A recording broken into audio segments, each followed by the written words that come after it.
Assalamualaikum warahmatullahi wabarakatuh. Perkenalkan, kami dari kelompok 4 akan mempresentasikan makalah yang berjudul Klasifikasi Hadis berdasarkan kuantitas dan kualitas perawi.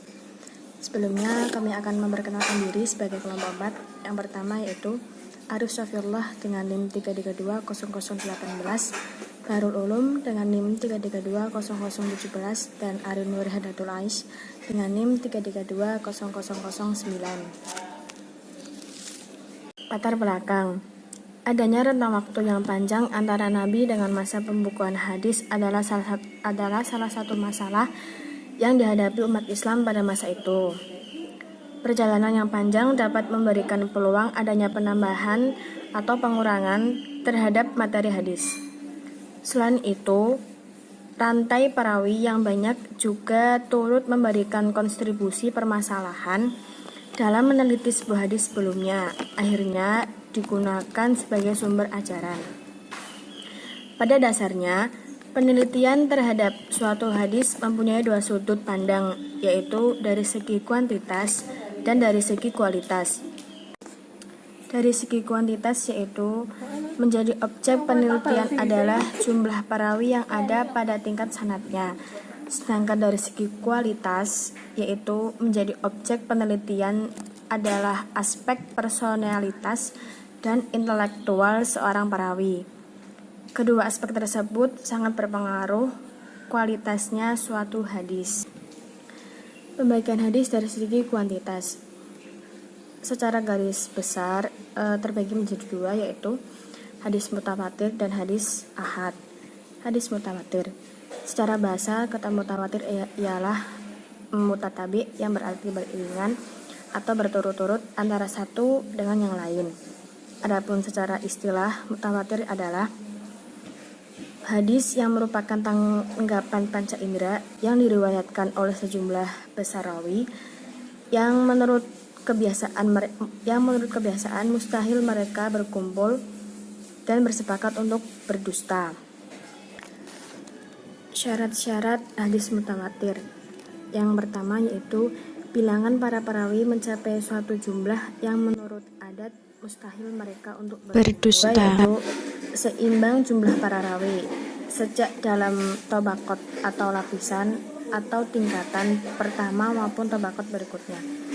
Yang ketiga yaitu hadis atau khobar yang diberitakan oleh rawi-rawi tersebut harus berdasarkan tanggapan daya tangkap panca indera. Macam-macam hadis mutawatir. Yang pertama yaitu hadis mutawatir lafzi.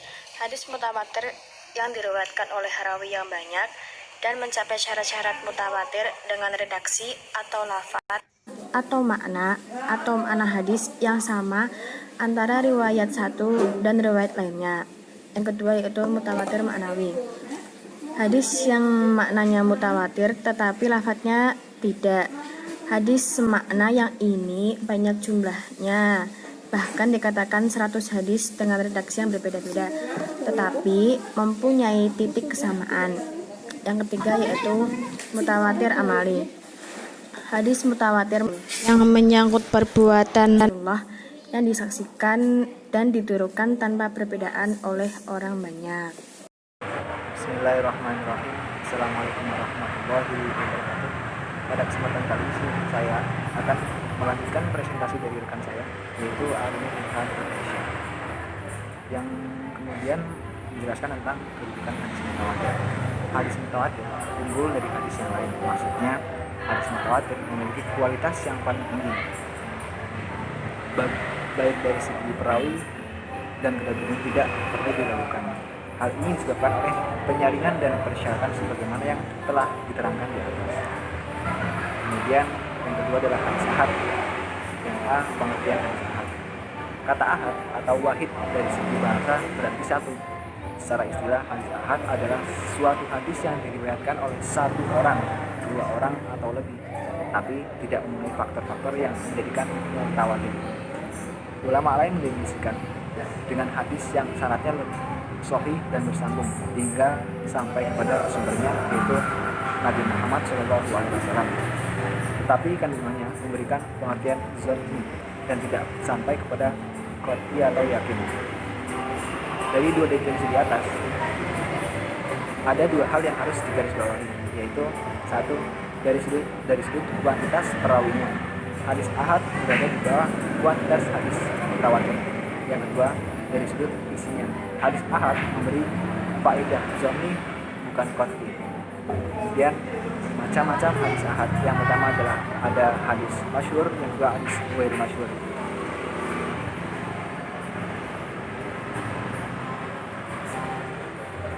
Ulama ahli hadis membagi hadis ghair masyhur menjadi dua sebagai berikut. Yang pertama yaitu aziz. Kata aziz artinya seolah-olah ditemukan sedikit atau jarang adanya. Menurut istilah, hadis aziz adalah hadis yang diriwayatkan oleh dua orang pada satu tobaqoh. Yang kedua adalah hadis gharib. Secara etimologi, kata gharib berasal dari kata goroba yaghribu yang berarti menyendiri. Ulama hadis mendefinisikan hadis gharib adalah hadis yang diriwayatkan oleh seorang rawi dimanapun tempat saat itu terjadi. Kemudian hadis gharib dibagi menjadi dua. Yang pertama itu hadis gharib mutlak atau fardun. Hadis gharib mutlak adalah hadis yang kegharibannya terletak pada asal sanad. Maksudnya hadis pada saat disampaikan oleh Rasulullah SAW hanya diterima oleh satu orang sahabat.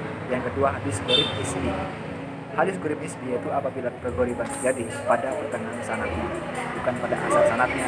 Maksudnya suatu hadis yang diriwayatkan oleh lebih dari satu orang rawi pada asal sanadnya.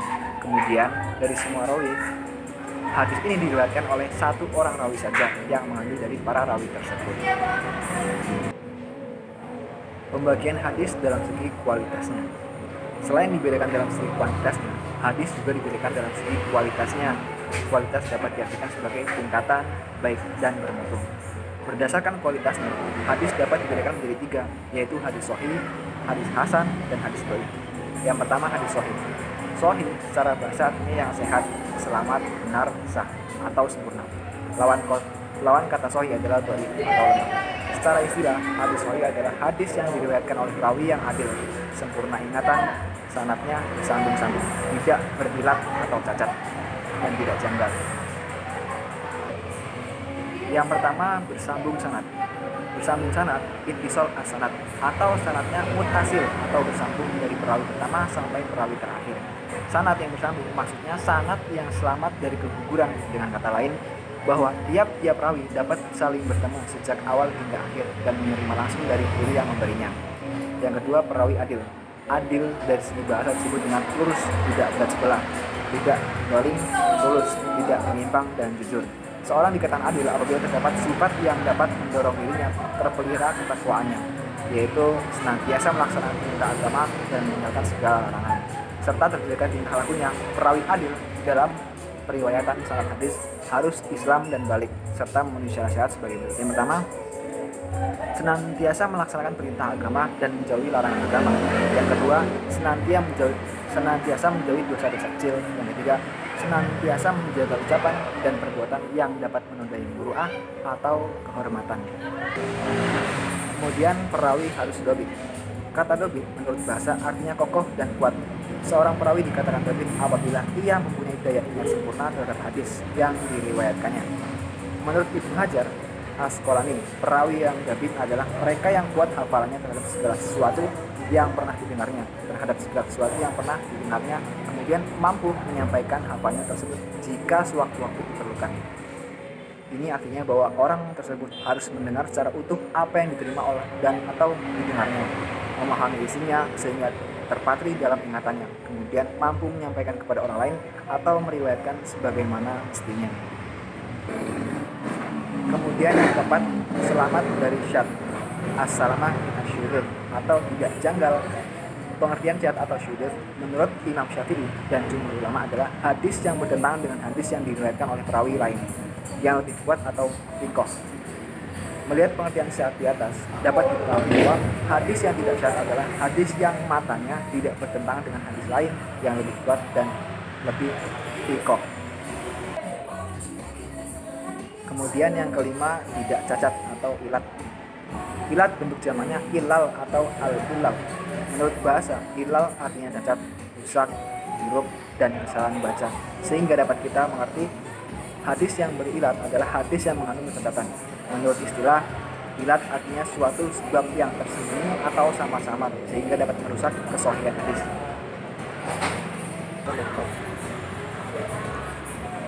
Yang kedua yaitu hadis hasan. Secara bahasa, hadis hasan berarti hadis yang baik. Secara istilah, terjadi perbedaan pendapat. At-Tirmizi mengungkapkan bahwa tiap-tiap hadis yang pada sanadnya tidak terdapat perawi yang terdusta, pada matanya tidak terdapat kejanggalan, dan hadis itu tidak diriwayatkan tidak hanya dengan satu jalan, banyak jalan atau rawi yang sepadan dengannya. Sedangkan Ibnu Hajar al-Asqalani mendefinisikan hadis hasan ialah hadis yang diriwayatkan oleh perawi yang adil, kurang kuat hafalannya, bersambung sanadnya, tidak mengandung riwayat dan tidak cacat atau janggal. Kemudian hadis sahih. Hadis yang ketiga itu hadis dhaif. Menurut bahasa, dhaif berarti lemah atau lawan kata dari kuat. Hadis dhaif secara istilah adalah hadis yang tidak memenuhi syarat diterimanya suatu hadis dikarenakan hilangnya salah satu syarat dari beberapa syarat yang ada. Para ulama memberikan definisi yang berbeda-beda terhadap hadis dhaif ini sebagai berikut. Yang pertama, Nur ad-Din. Hadis yang bilang salah satu syaratnya dari syarat-syarat hadis makbul.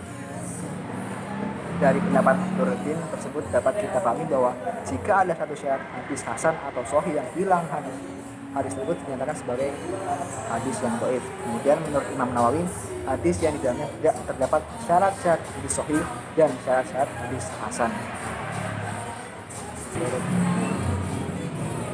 Kesimpulan, hadis sebagai sumber pedoman kehidupan yang sangatlah penting bagi manusia setelah Al-Quran. Antara Al-Quran dan hadis berbeda secara periwayatan. Untuk Al-Quran, semua periwayatannya berlangsung secara mutawatir. Sedangkan periwayatan hadis sebagian berlangsung secara mutawatir dan sebagian berlangsung secara ahad. Para ulama ahli hadis telah memberikan jalan dalam menilai sebuah hadis sehingga bisa diketahui apabila hadis tersebut makbul ataukah mardud atau ditolak. Hadis yang makbul adalah hadis yang dapat diterima atau dapat dijadikan hujjah dan panduan dalam menjalankan ajaran agama. Para ulama membagi hadis yang makbul menjadi dua, yaitu hadis sahih dan hadis hasan. Allah Subhanahu wa taala telah mengistimewakan agama dengan adanya sanad atau jalur periwayatan hadis. Sanad merupakan penopang agama. Oleh karena itu, hadis sahih wajib diamalkan. Seorang muslim tidak diperbolehkan untuk menetapkan suatu hukum dari sebuah hadis sebelum meneliti apakah sanad hadis tersebut sahih atau tidak. Syekhul Islam berkata, syariat ini tidak boleh bertopang pada hadis-hadis lemah yang tidak berkategori sahih dan hasan. Majmu' al-Fatawa. Sekian dari kami, kurang lebihnya mohon maaf. Wabillahi taufiq wal hidayah. Wassalamualaikum warahmatullahi